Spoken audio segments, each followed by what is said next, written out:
আপনি কি জানেন রাসূল সাল্লাল্লাহু আলাইহি ওয়াসাল্লাম যে বিয়েগুলি করলেন, প্রত্যেকটা বিয়ে, শুধু প্রথম বিয়ে দ্বিতীয় বিয়ে ছাড়া বাকি সবগুলা বিয়ে ছিল রাজনৈতিক সিদ্ধান্ত।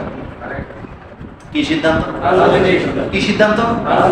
রাজনৈতিক সিদ্ধান্ত বলতে কি বুঝেন একটু বুঝেন, এটা বুঝার জন্য বলি।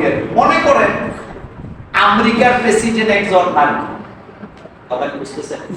কি নারী? বাংলাদেশের একজন প্রেসিডেন্ট, তিনি হাদিজাতুল কুবরা রাহা, এর আগে আরো কয়েকটা বিয়ে হয়েছে। সেই খাদিজার বাড়িতে মুহাম্মদ সাল্লাল্লাহু আলাইহি ওয়াসাল্লামকে সর্বপ্রথম রাখালের চাকরি দেওয়া হয়েছে। তুমি ছাগল ভেড়া এগুলা চড়াবা, লেখাপড়া জানো? জানি না। বলতে জানো? জানি না। খাদিজা বলতেছিলেন সেদিন পড়ালেখা জানে না, ছাগল ভেড়া হারায় যায়, অনেক অনেক আনতে পারবা? মুহাম্মদ সাল্লাল্লাহু আলাইহি ওয়াসাল্লাম সেদিন বলেছিলেন আমানতের খেয়ানত আমি করি না, আমানতের খেয়ানত আমি করি না। বিকাল বেলা ছাগল বকরি চড়াইয়া বাড়িতে আসলেন। খাদিজাতুল কুবরা বলেন এতদিন 20টা 30টা হারায় যায়, আসলে তো হারায় না, ওদের একটা বিক্রি করে আসে, কিন্তু মুহাম্মদ সাল্লাল্লাহু আলাইহি ওয়াসাল্লামকে দায়িত্ব দেওয়ার পরে একটা বকরি আমার হারায় যায়। লোকেরা বললেন কি বালক, কি রাখাল? আমরা তাকায় দেখলাম রাখাল তার বকরির পাল নিয়ে যেখানে যায় আকাশের মেঘ তার পিছে পিছে।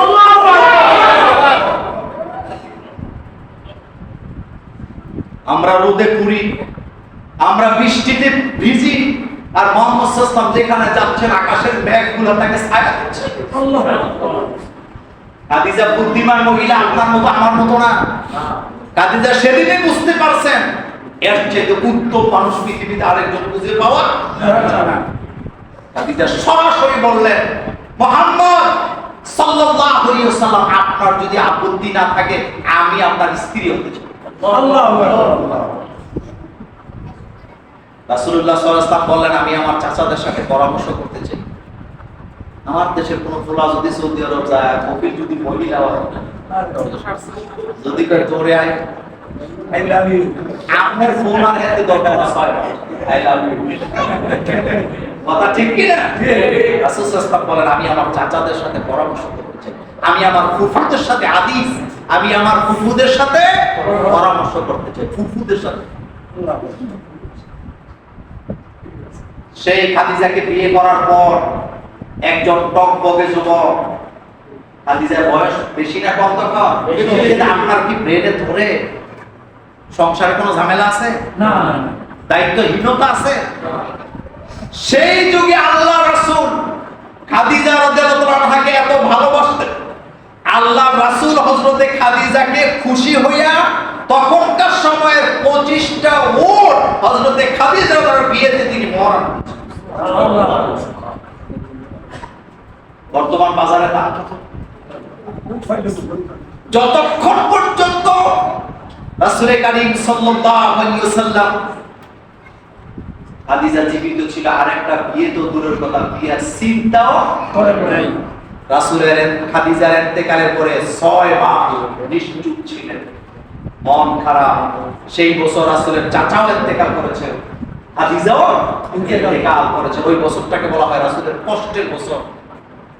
আল্লাহ পাক জিবরাইল আমিনকে পাঠাইলেন জান্নাতের রেশমি কাপড়ের উপরে আম্মা জান আয়েশা সিদ্দিকার ছবি আইকা, বুখারীর হাদিস, ছবি অঙ্কন করে মুহাম্মদ সাল্লাল্লাহু আলাইহি ওয়াসাল্লামকে দেখাচ্ছেন। আল্লাহ রাসূল বলছে আল্লাহ আমি এখন কোন দিকে যাব? জিবরাইল আমিন এসে বললেন আল্লাহ আপনার জন্য পাত্রী ঠিক করছে। সুবহানাল্লাহ, ঠিক করছে পাত্রী। পাত্রীটাকে আপনার বাল্য বন্ধুর মেয়ে। আমি যত ভালো মাপের বক্তা হই, আমি যদি আমার ক্লাসমেট কোন বন্ধু মেয়েকে বিয়ে করার প্রস্তাব দেই, আমার যত টাকা থাকুক, যত সম্মান থাকুক, আমার বন্ধু ডাইরেক্ট আমাকে বলবে তুই একটা রুবি, তুই একটা চরিত্রহীন। বলবে কি না? কিন্তু যেই মাত্র হযরত আবু বকর সিদ্দিক রাদিয়াল্লাহু আনহুর কাছে এই প্রস্তাব গেল, তিনি বসা থেকে দাঁড়ায় গেলেন, বলেন আলহামদুলিল্লাহ। আলহামদুলিল্লাহ। মা আয়েশার বয়স তখন এতই কম। এখন আমাদের দেশের কিছু বুদ্ধিজীবী বাল্য বিয়ে নিয়ে মাথা খারাপ, আমি এটার উপরে এই মসজিদে আলোচনা করেছিলাম। আপনাকে আমি 100টার উপরে দৃষ্টান্ত দিতে পারবো যারা পৃথিবীতে অনেক বড় বড় নাম কামাইছে, কিন্তু বিয়ে করছে 5 বছর, 9 বছর, 11 বছর, 13 বছরের মাইয়া, 10 বছরের মাইয়া বিয়ে করছে। ওদের বিয়ে নিয়ে কোনো কথা নাই, কিন্তু রাসূল সাল্লাল্লাহু আলাইহি ওয়াসাল্লাম আম্মা জান আয়েশা সিদ্দিকা রাদিয়াল্লাহু আনহাকে ছোট্ট বিয়ে করছে, এটা নিয়ে তারা যে কত রকমের বানোয়াট কথা বলে। অথচ আমি তোমাদেরকে বলতে চাই, আম্মা জান আয়েশা সিদ্দিকা রাদিয়াল্লাহু আনহা তখন বয়সে ছোট ছিলেন, কিন্তু তার মেচুরিটিতে কোনো অভাব ছিল না, কমতি ছিল না। তার মাথাটা ছিল একটা কম্পিউটার, হাজার হাজার হাদিস আল্লাহ তার মাথার ভিতরে রেখেছে।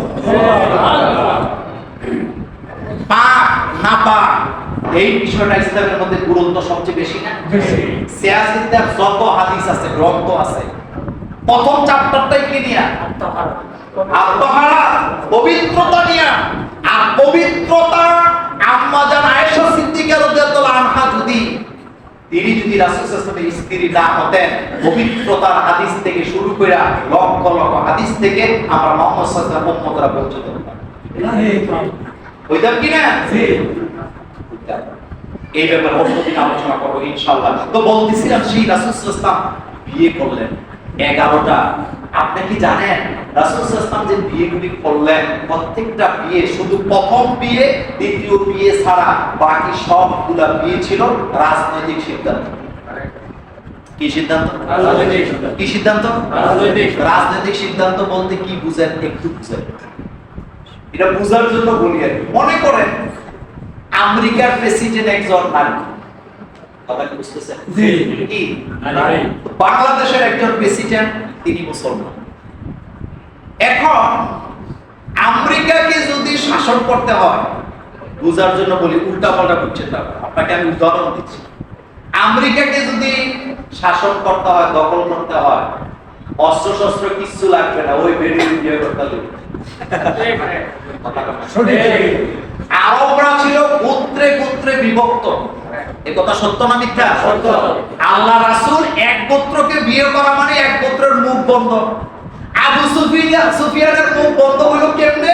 যেই মাত্র রাসূল সাল্লাল্লাহু আলাইহি ওয়াসাল্লাম আবু সুফিয়ানের মেয়ে উম্মে হাবিবাকে বিয়ে করলেন, আবু সুফিয়ান রাজনীতি করে পিছে পিছে, কিন্তু মুহাম্মদ সাল্লাল্লাহু আলাইহি ওয়াসাল্লামের বিরুদ্ধে আর কথা বলে না। যত কিছু হোক মেয়ে জামাই